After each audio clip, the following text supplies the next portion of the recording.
The local time is approximately 11:15 in the morning.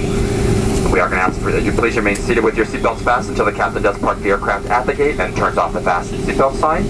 That will be your indication that you can get up and move about the cabin to gather your personal belongings. Use caution when you open the overhead bins. Items may have shifted during flight. Once again, we remind you to check around your immediate seating area for any personal items that you may leave behind, such as eyeglasses, iPods, any passports, any tickets, anything you might need when you leave the aircraft, as they are not easily retrievable once you leave the aircraft. If you do need any information regarding connecting flights, ground transportation, or baggage claim, a uniformed Delta agent meeting our flight will be able to assist you.